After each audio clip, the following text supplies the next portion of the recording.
What's up, Mr. Book? I'm doing a video recording to talk about philosophy. What is philosophy?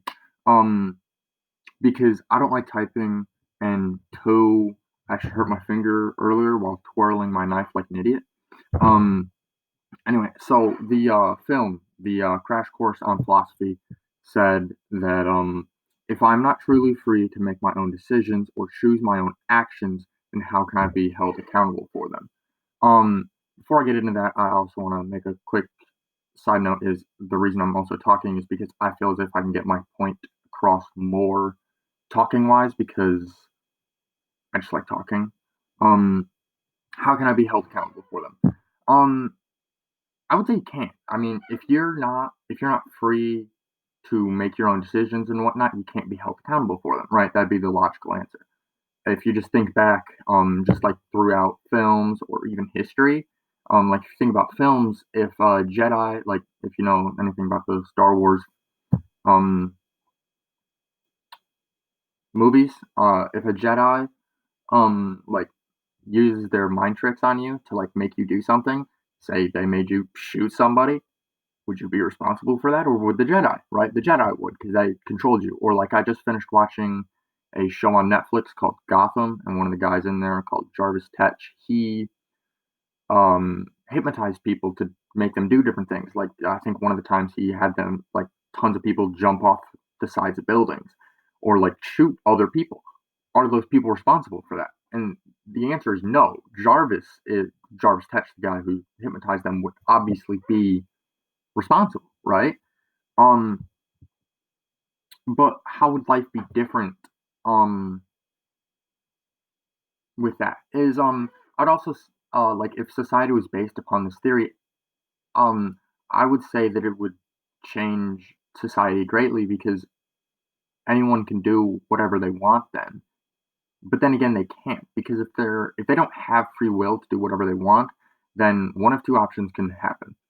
Either that's based on it's also what else this society is based upon. If it's also based upon religion, saying that God has a plan that you don't have any free will, then anyone does it whatever they want, right? Hey, I just murdered that dude because God wanted me to, right? I mean, um, I would say that that would be um, the society wouldn't be able to function because anyone would do anything, saying that it's all part of the plan. That's they're not responsible for their own decisions because they're not free to do whatever they want.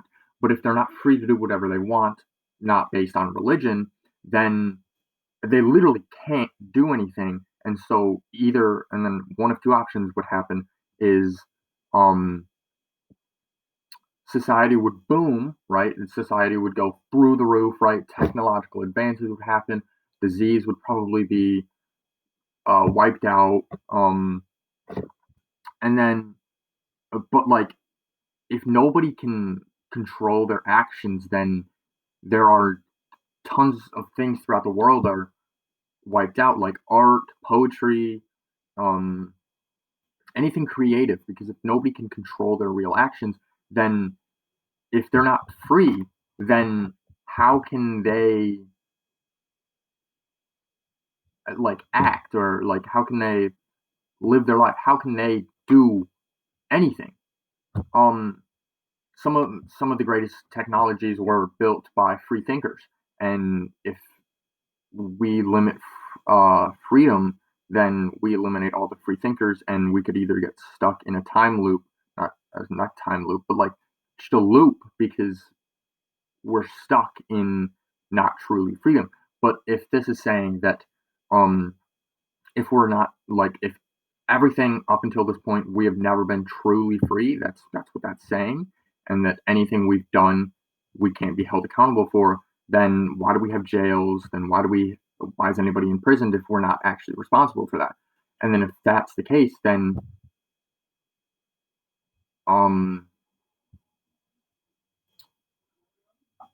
if that's the case, then I mean I guess it's working, right? Because I mean our society has increased since way back when. I mean, like, arguably we're better than the Romans, but that's also a debatable point because Romans had Greek thinker, I mean, not Greek, had thinkers and had these roads throughout all they like paved roads all over the place.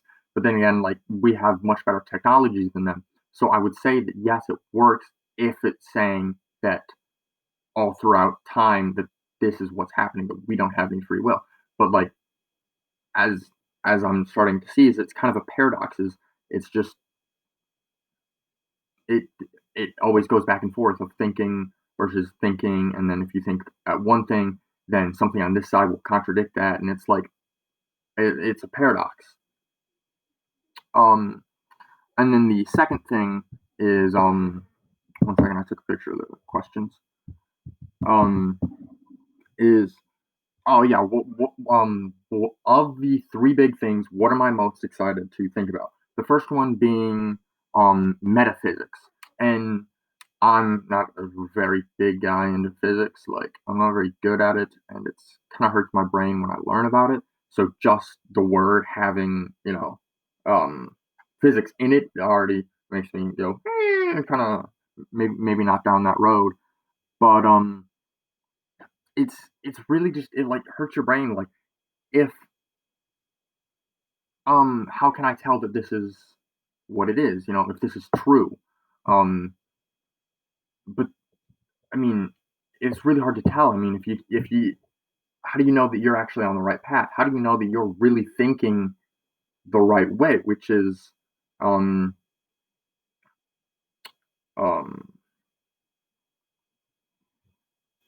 that's the second one is how do you really think about how do you know you're going about this the right way? And maybe because you think it's because the way the humans have been going about it the entire time, or maybe it's different, or it's really hard to tell is which way you're supposed to go about things to think if things are true, right, wrong.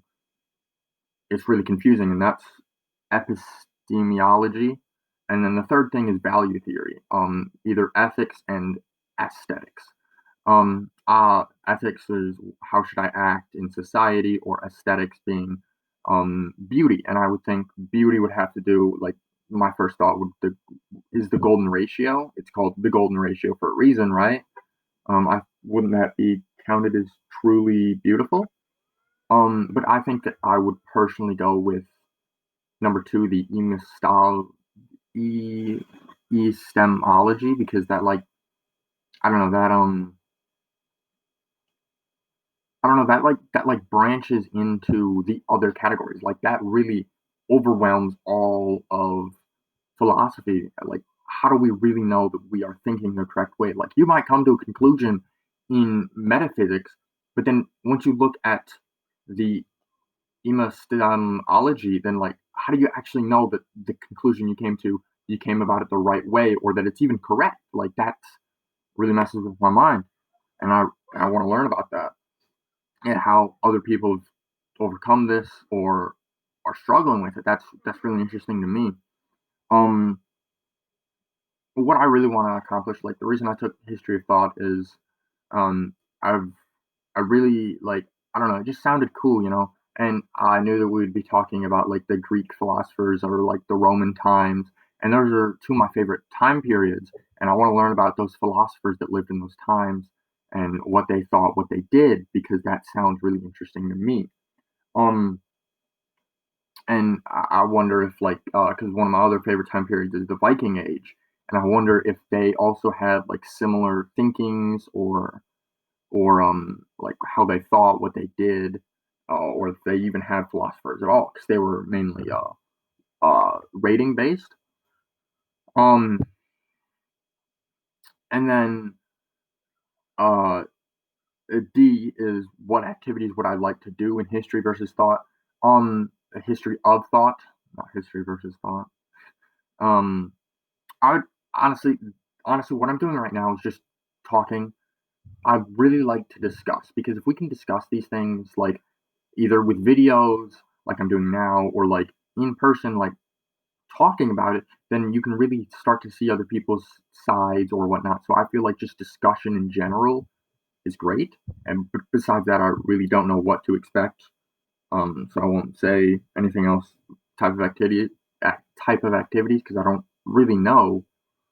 And then the last thing is, I would say we don't like, even if other people say that they learn better with quizzes or tests, just thinking about philosophy in general, it's really hard to be tested on that. I mean, you can test on what like the Greek philosophers or Roman philosophers thought about it, like what Aristotle thought, like his main theories or whatever, his theory on this, or like certain things like that. Like that could be cool, but um um I just don't see that that would be a way to learn, for me at least, or like, because you haven't, I mean, because philosophy, from my understanding of it, is all opinion based. Like, it's all about your logic, reasoning, how you justify that. And maybe you have like a test on how well you present an argument, but not like a written test where you're like, all right, which of these is correct, A, B, C, or D, right? Then, I mean, like, you could look at the question, you could probably justify each one of those, and it could be really difficult to grade or even test on. Oh, and then what I thought would be cool to learn is, because we're learning about Greece and like the philosophies of the past, and most of the philosophies of the past were probably written in Latin. And Latin as a language can be interpreted like many different ways. There's many different ways to interpret it. And so if we looked at the Latin words of it and then tried to decipher what the what they thought in Latin, and then what that means in all the different English versions, and see if we can try to come to some conclusion. Like that might be cool. I don't know. I just really like Latin. I'd like to learn Latin at least a little bit, you know. Um, but yeah, that should be it. That's stock out. Wait, yeah, it's stock and it's